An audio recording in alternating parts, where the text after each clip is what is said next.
please kalau misalnya cari pendidikan pesantren untuk anak-anaknya gitu, jangan lihat pesantrennya, kita harus lihat siapa nih pengasuhnya gitu kan.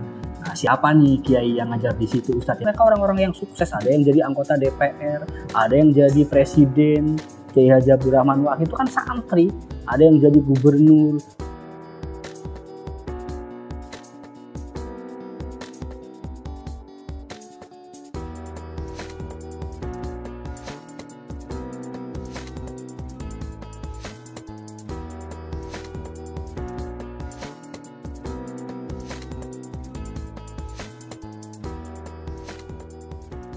Halo sahabat pemenang, ketemu lagi di channel Windy Muhammad dengan gue Windy Muhammad. Kali ini gue mau ngopi bareng seseorang, ini rekan kerja gue.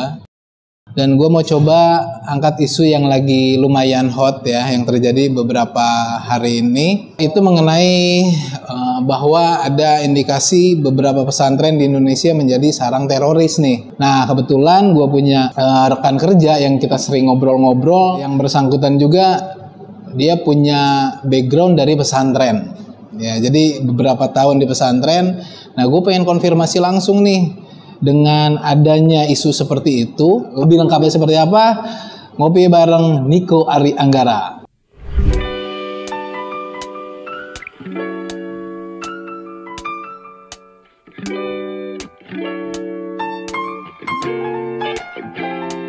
Oke guys, ya gue langsung aja nih. Kita ngobrol sama Nico Ari Anggara. Halo Mas Nico. Halo Pak Windy. Waduh. Gimana Nico? Kabarnya sehat? Alhamdulillah sehat terus kita Pak Win. Iya deh. Pandemi lagi tinggi gini harus jaga kesehatan ya. Kita harus. Jangan sampai kena COVID. Ya, COVID jilid ketiga nih. Omikron. Oke kok. Ini hari ini gue mau ngopi-ngopi ngobrol bareng nih sama lu nih. Ya. Mau angkat isu yang lagi ya lumayan masih hot lah dalam minggu-minggu terakhir ini. Nah isunya adalah bahwa beberapa pesantren di Indonesia ini karena gembong-gembong teroris juga ada beberapa yang berasal dari pesantren. Nah kebetulan Nico ini pernah di pesantren nih beberapa tahun. Apakah benar ya yang dituduhkan media mengenai isu bahwa pesantren itu jadi sarangnya teroris nih. Nah, lu sebagai ya yang pernah menggeluti dunia pesantren itu sendiri, menurut lu kayak gimana? Tapi sebelum ke situ nih kok, gue mau tanya sih, kalau dari kapan lu di pesantren dan di pesantren itu pendidikannya seperti apa sih? Gimana kok bisa nggak lu ceritain ke sahabat pemenang nih? Oke, iya Pak Win, waduh. Sore ini kayaknya agak berat ngobrolan kita ya. Oke lah, cuman kalau gue mewakili dari berjuta-juta santri di Indonesia mungkin ya, jadi memang ya sampai sekarang juga kalau gue memposisikan diri gue sebagai santri gitu kan. Kalau gue nggak lama sih untuk belajar di pesantrennya ya, cuman tadi yang gue bilang sampai sekarang gue masih tetap menjadi santri gitu, gue masih ngaji, gue masih tetap datang sowan gitu ya, kalau santri bilang tuh sowan ke kiai-kiai kita gitu. Kalau misalnya di pesantren itu dari tahun berapa ya, zaman gua SMA dulu lah itu SMA. Iya itu di pesantren, cuman memang dari kecil ya udah lingkungannya. Kalau pendidikan gua emang backgroundnya madrasah, terus SLTP-nya juga sanawiyah gitu, terus sampai akhirnya ya ke pesantren. Jadi hal-hal yang berbau pesantren, pendidikan agama ya udah dari kecil banget lah. Oke, dari kecil memang lingkungan lu ini pesantren ya kok ya? Iya betul. Dari SLTP sampai cuman SMA-nya ini di pesantren. Iya. Daerah mana sih kok? Dulu itu di daerah Brebes. Di daerah Brebes. Nah untuk pesantrennya ini selama lu menggeluti pendidikan di dunia pesantren ini, kira-kira ada nggak yang bisa diceritain selama lu pesantren, pendidikannya itu seperti apa, yang diajarkan oleh guru-guru lu atau oleh senior lu itu seperti apa, bisa nggak ceritain, di-share? Jadi memang kalau gue sering sharing ke teman-teman, memang santri itu bisa kita bilang produk langka dia ya. Kita kalau misalnya cari itu katanya banyak tapi nggak banyak gitu, memang nggak banyak beberapa teman-teman yang dia akhirnya memutuskan untuk nyantri, untuk hidup di lingkungan pondok pesantren. Kalau pondok pesantren itu sendiri mungkin seperti pendidikan yang lainnya gitu kan. Cuman memang kalau dia lebih padat jam pendidikannya. Jadi kalau misalnya cerita sederhananya kayak dulu gua zaman di pesantren ya, kita start belajar jam 3 pagi sebelum subuh itu kita udah mulai belajar. Gitu udah mulai dibangunin gitu kan, dipaksa untuk bangun, kita siap-siap untuk sholat subuh, sampai nanti setelah sholat subuh kita ngaji, setelah itu kita prepare untuk sekolah reguler, sekolah biasa, mungkin yang SMP, yang SMA gitu kan. Nah, nanti selesai dari pulang sekolah kita ngaji lagi terus, kadang bisa sampai jam 9 malam, bisa sampai jam 11 malam, ya tergantung pendidikan pesantren masing-masing pesantren itu kan biasanya dia punya jam belajar sendiri-sendiri. Cuman yang pasti memang pesantren itu dia jam ngajinya, jam belajarnya dia lebih banyak dibandingkan sekolah-sekolah reguler, sekolah-sekolah biasa gitu sih. Oke, jam ngajinya lebih banyak berarti ya. Betul. Pesantren itu. Dan itu mondok berarti ya. Mondok kita. Jadi siswa yang ikut pesantren itu berapa kali bisa pulang ke rumah? Dia itu tadi balik lagi ke kebijakan pesantren itu masing-masing ya. Cuman kalau misalnya dulu waktu zaman gua itu dia ya setahun 2 kali. Itu setahun 2 kali pas liburan kenaikan kelas sama pas lebaran aja. Jadi liburan kenaikan kelas sama pas lebaran. Betul. Setahun 2 kali. Setahun 2 kali. Oke, terus suka dukanya itu gimana kalau selama perjalanan lu di dunia pendidikan pesantren ini? Sebenarnya kalau misalnya pendidikan di lingkungan pesantren itu setelah selesai gitu ya, setelah selesai pendidikan di pesantren ya, tapi nggak selesai untuk belajarnya gitu. Itu setelah kita selesai kalau gua rasa nggak ada dukanya gitu. Cuman memang di awal itu kita punya pikiran, aduh berduka banget gua nih hidup di lingkungan pesantren, jam main gua kurang gitu kan. Terusan gua harus dipaksa belajar ini dan belajar itu gitu kan. Masih ngantuk, dipaksa untuk disiplin waktu istirahatnya, waktu bangun tidurnya gitu. Itu di awal pasti kita karena dalam masa penyesuaian ya, masa adaptasi itu kita kayak aduh males banget nih. Tapi setelah itu kita enjoy gitu. Setelah itu kita enjoy. Semakin hari, semakin bertambah bulan, semakin bertambah tahun kita di lingkungan pesantren itu kita benar-benar menikmati. Enak gitu kan, wah ternyata banyak ilmu-ilmu baru yang bisa kita dapet. Terus banyak kawan-kawan baru dari berbagai kota, dari berbagai provinsi gitu kan. Banyak guru-guru baru juga gitu. Bahkan lebih enak lagi, lebih enjoy lagi setelah kita selesai di pesantren itu. Makanya kalau buat gue pribadi, tapi banyak juga teman-teman kok yang dia merasakan happy setelah selesai dari pesantren itu, banyak banget efek positifnya. Banyak banget efek positifnya dan lu ya ngerasa happy gitu ya. Happy. Oke, kenapa sih bisa media itu menyoroti bahwa ya pesantren ini malah jadi sarang teroris gitu? Oke. Memang pendidikan seperti apa yang bisa mereka menganggap seperti itu gitu? Ini yang tadi gue sampaikan di awal, mungkin ini gue mewakili dari teman-teman santri gitu ya, sekian banyaknya santri. Jadi memang posisi gue di sini sebagai santri lah gitu. Sebenarnya kalau misalnya gue pribadi gitu kan, pokoknya beberapa teman-teman yang dia sudah familiar sama pesantren, pasti dia hafal pesantren-pesantren yang bagus di mana saja, kiai-kiai yang oke, yang nasab keilmuannya jelas itu di mana aja gitu kan. Makanya kalau untuk kita teman-teman yang memang dia udah terbiasa di lingkungan pesantren, itu malah kadang keder, emang pesantren mana yang ini pesantren, ini mengaku pesantren, tapi ternyata dimanfaatkan untuk membentuk bibit-bibit radikalisme, untuk mendoktrin teman-teman supaya akhirnya bersifat radikal, sehingga akhirnya muncul bibit-bibit teroris tadi gitu. Tapi tadi kalau misalnya kita yang ada di lingkungan pesantren itu, kayak misalnya gue pribadi hampir bingung kadang kalau misalnya pesantren mana sih suruh nunjuk ya, gue juga nggak tahu, karena memang kalau misalnya nanti disodorkan dengan ini loh pesantren ini yang muncul ke media, oh itu mah kok saya baru dengar pesantren dengan nama itu gitu kan. Makanya karena tadi beberapa pesantren apalagi di Indonesia ini kan banyak banget, dan memang tempatnya pesantren-pesantren besar itu ada di Indonesia. Kalau saya pikir mungkin ada 1, 2, sangat sedikit banget Dan itu kalau saya rasa dia bukan pesantren ya, mungkin hanya tadi dia bentuk yayasan atau bentuk seperti boarding school yang memiliki visi dan misi buruk gitu, sehingga akhirnya efeknya kemana-mana gitu. Dia mungkin mengatasnamakan pesantren, tapi sebenarnya hakikatnya saya yakin kalau misalnya memang pesantren yang memang dia bonafit dan untuk lingkungan teman-teman yang pernah nyantri itu familiar gitu kan, dia udah terkenal, itu enggak deh. Jadi sangat tidak mungkin sekali ya. Betul. Pesantren yang bagus itu disusupi dengan hal-hal seperti itu. Betul. Karena pesantren itu sendiri mengajarkan hal-hal yang kebaikan dalam ajaran agama Islam.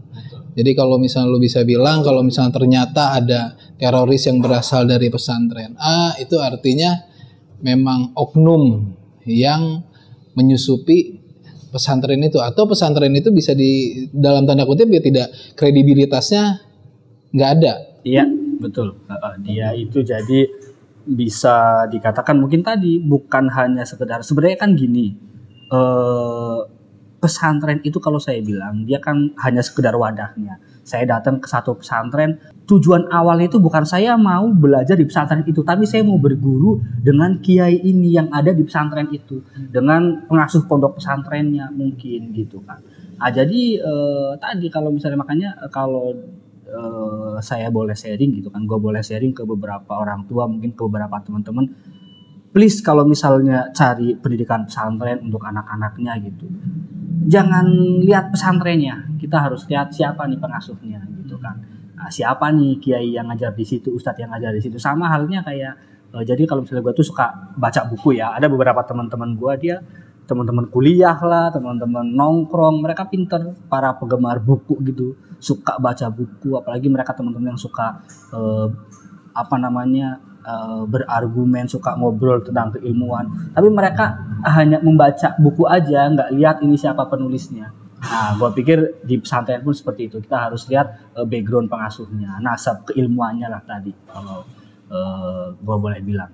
Berarti betapa pentingnya kita memilah-milah dan tahu siapa pengajarnya, pengasuhnya di pondok pesantren itu. Penting banget. Nah, kalau sebagai orang awam nih, orang tua sebagai orang awam yang pengen masukin anaknya ke pondok pesantren, itu caranya kayak gimana biar tahu nih kalau misalnya pesantren ini memang punya kualitas yang bagus?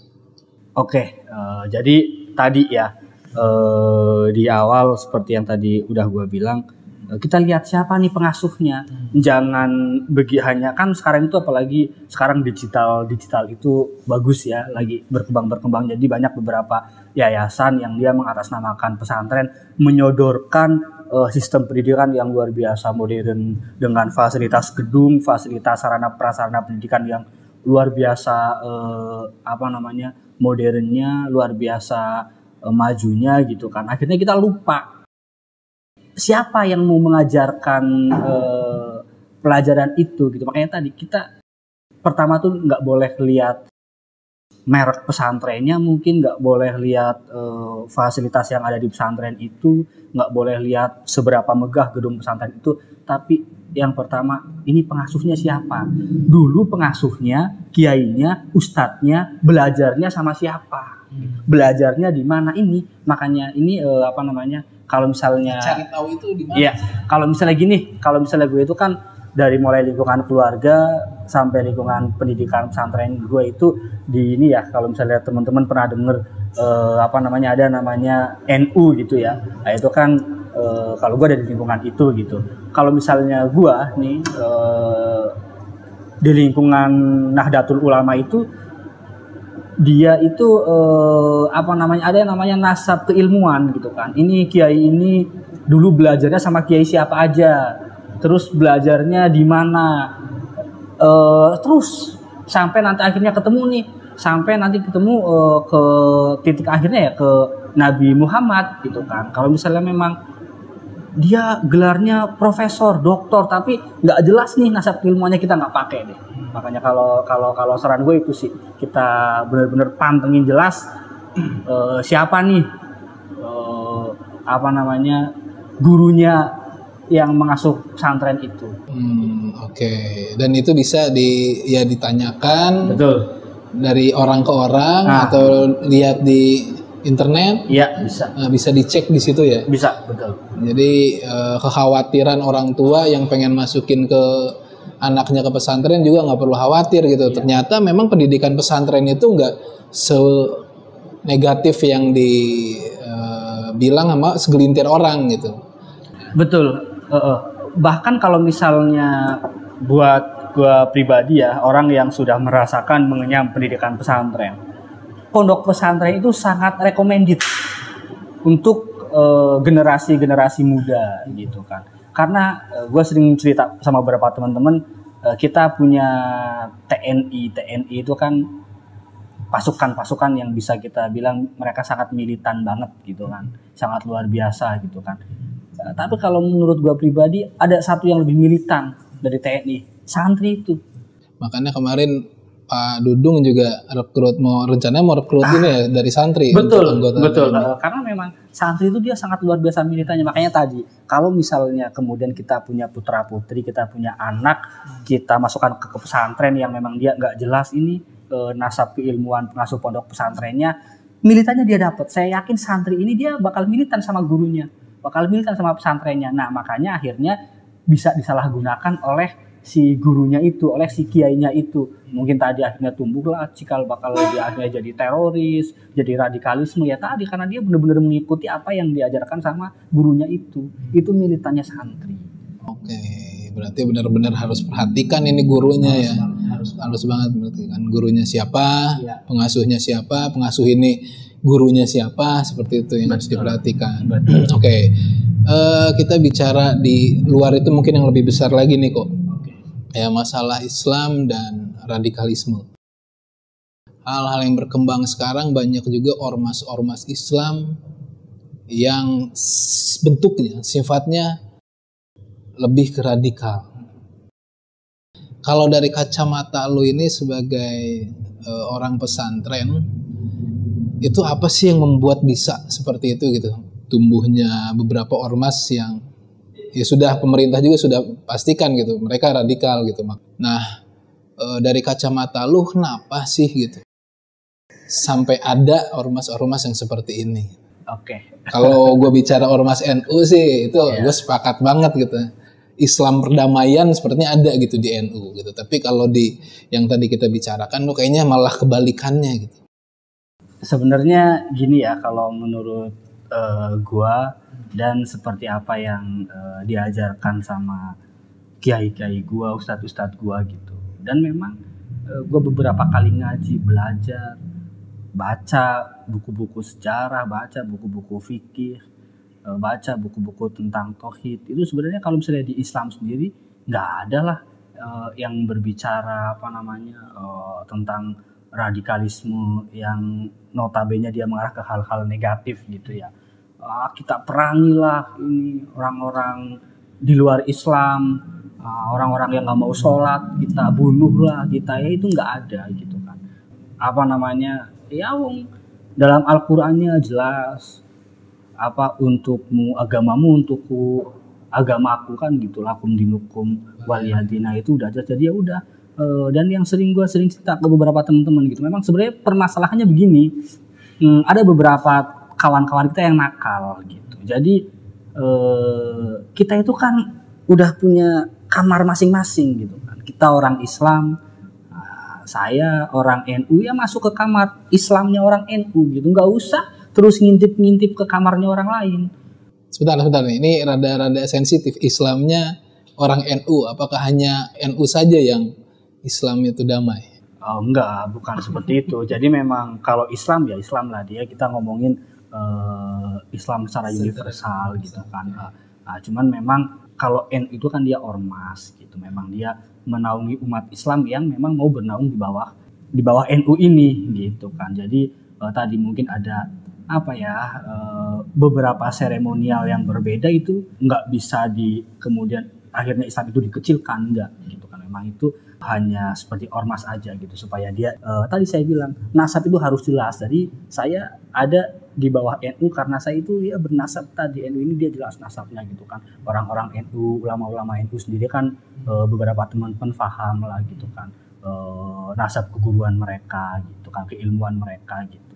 Tadi balik lagi ke hal tadi, ada beberapa teman-teman kita yang nakal, dia orang Islam gitu kan, tapi dia masuk ke peribadatan, ke hal-hal yang ke cara beribadah, mungkin cara berkeyakinan orang yang selain Islam, ini kan akhirnya kacau. Tapi kalau misalnya kita sebagai orang Islam, ya uslah kita masuk ke kamar kita, kamarnya orang Islam, orang Hindu masuk ke kamarnya mereka masing-masing, kamarnya orang Hindu, orang Buddha juga seperti itu ya. Saya rasa Indonesia, rumah besar ini ya bakal adem ayem tentrem aja, nggak ada masalah. Kemudian saling ejek, saling hina, saling mengomentari gitu kan. Kadang-kadang kita suka berkomentar, saya orang Islam mengomentari agama lain, ya saya nggak tahu tentang agama itu kok gitu. Yang penting makanya yang paling benar tuh udahlah kita dalami, kita benerin lagi nih keislaman kita, peribadahan kita gitu kan. Itu aja. Itu udah lebih bagus dibandingkan kita harus mengoreksi agama orang lain. Ini akhirnya tadi timbul radikalisme yang berlebihan, timbul sifat benci gitu kan, karena memang agama ini dia bukan sekedar identitas kalau menurut saya gitu. Dia itu bahkan dia lebih sensitif dari harga diri gitu kan. Makanya orang kalau disentuh tentang agamanya pasti dia bakal emosionalnya naik gitu. Makanya kemudian ada radikalisme dalam beragama, ya saya rasa bisa terjadi karena tadi agama itu hal yang sensitif. Dia lebih dari sekedar harga diri. Oke, kayaknya indah banget kalau kita bicara keragaman ini, tapi kita bisa saling damai. Iya, benar. Nah, tapi menurut lo, tadi lo bicara tentang pesantren pun kayaknya nggak ada indikasi ke sana gitu. Lantas Islam yang radikal ini itu datangnya dari mana menurut lo kok? Ini yang yang memang kalau misalnya gua ada beberapa kali baca media, terus beberapa kali ngobrol dengan memang teman-teman yang aktif di beberapa organisasi yang mempelajari hal-hal seperti itu gitu ya. Sebenarnya gini, makanya kalau gue suka ngeledekin kawan gue yang punya pemikiran seperti itu ya, kan ada di lingkungan kita sendiri pun ada orang-orang yang dia nggak melakukan sesuatu yang radikal, cuman memiliki pemikiran yang radikal gitu. Menurut gue itu ada. Gue selalu bilang ya tadi mungkin dia ngajinya kesiangan gitu ya. Ya kalau misalnya kita gitu yang tadi gue bilang, gue belajar tentang agama dari kecil, meskipun nggak terlalu bisa banget juga mungkin tentang agama, tapi hampir banyak banget kawan gue yang dia dari pesantren sejak kecil itu mereka adem ayem tentrem. Dia tahu bagaimana cara beribadah yang bagus, bagaimana cara dia beribadah kepada Tuhannya, bagaimana cara dia bergaul dengan sama manusia, itu dia sangat tahu persis. Nah ini kadang-kadang teman-teman yang belajarnya itu kesiangan, dia udah mungkin di usia kuliah lah atau di usia remajanya yang lagi krisis identitas gitu kan, akhirnya nafsu banget belajar nih gitu, sehingga dia kalau saya pikir asal belajarnya gitu kan, asal baca bukunya, dan tadi dia tidak memiliki guru yang jelas dalam keilmuannya gitu, akhirnya nggak ada yang ngebimbing gitu. Orang kalau misalnya nggak ada yang ngebimbing, meskipun dia pintar, meskipun dia cerdas, bagus, itu nggak ada yang mengingatkan bahayanya di situ. Gitu. Akhirnya dia memandang semuanya salah. Yang benar itu buku yang saya baca, yang benar itu apa yang saya yakini, itu kan yang akhirnya jadi salah. Tapi kalau untuk lingkungan pesantren sendiri, ya kita ginilah. Kalau misalnya dulu itu gue pernah baca buku tarikh Islam, buku sejarah Islam. Radikalisme yang seperti apa? Radikalisme ini kan dia jelas sesuatu yang ada kaitannya dengan emosional, dengan hawa nafsunya dia, ingin membantai lawannya mungkin gitu kan, ingin membunuh orang yang beda ideologi dengan dia, beda keyakinan dengan dia. Jihad yang seperti apa? Jadi dulu itu ada cerita Sayyidina Ali, dia itu biasa kalau misalnya perang itu kan orang Islam dia ada perang tanding tuh gitu kan. Waktu itu ada satu musuhnya yang maju gitu kan, mereka perang di Islam itu, yang maju Sayyidina Ali, perang adu pedang dan lain sebagainya. Ini musuhnya kalah, udah jatuh tinggal ditebas aja itu lehernya. Tiba-tiba si musuhnya itu ngeludahin si Sayyidina Ali, timbullah emosi nih. sama si Sayyidina Ali. Dia akhirnya buang dia punya pedang, dia nggak jadi langsung tebas. Ditanyalah sama kawan-kawannya, sama sahabat, lah kenapa Ali kok nggak tebas? Waktu tadi saya maju ke depan itu saya nggak ta'ala nih, memang jihad karena Allah Subhanahu Wa Taala. Gitu. Tapi begitu dia meludahi, niat itu udah terkontaminasi. Jadi ada hawa nafsu gitu, jengkel, gregetan, sialan lu mudahin gua. Nah itu makanya sekelas Sayyidina Ali, ya orang memang yang luar biasa, ya dia nggak mau niat jihad dia itu dicampuri dengan hawa nafsu yang nggak baik seperti itu. Makanya ini teman-teman yang selalu berteriak tentang jihad dan lain sebagainya, ya kita harus kuliti satu persatu lah. Apa emang bener jihad untuk agama Islam? Apa mungkin ada kepentingan-kepentingan lain yang kita nggak tahu juga. Gitu. Kebanyakan kalau saya pribadi malah lihat tuh kebanyakan santri-santri itu mereka orang-orang yang sukses. Ada yang jadi anggota DPR, ada yang jadi presiden, Kiai Haji Abdul Rahman Wahid itu kan santri, ada yang jadi gubernur, Bu Khofifah itu kan santri gitu ya. Makanya ini santri mana yang kemudian jadi teroris, jadi radikalisme gitu. Ini ya yang memang perlu kita teliti di situ. Oke, mantap. Islam yang cinta damai. Ya. Jadi belajar Islam itu benar-benar harus belajar dari gurunya yang tepat. Harus baca buku juga yang tepat. Baca buku yang tepat. Ya. Oke, terakhir nih kok, harapan lu tentang ya orang-orang atau segelintir orang yang berpikir bahwa Islam itu radikal tuh ya, mungkin bisa disampaikan, dan keinginan lu ya agama bersama kita ini menjadi agama yang benar-benar super damai, ya dikenal pun penuh dengan kedamaian, itu seperti apa nih? Jadi gini ya, gue itu dulu pernah ngaji, ada satu makalah Arab itu dia gini, lasta lukana torikon bila dalilin, itulah kurang lebih.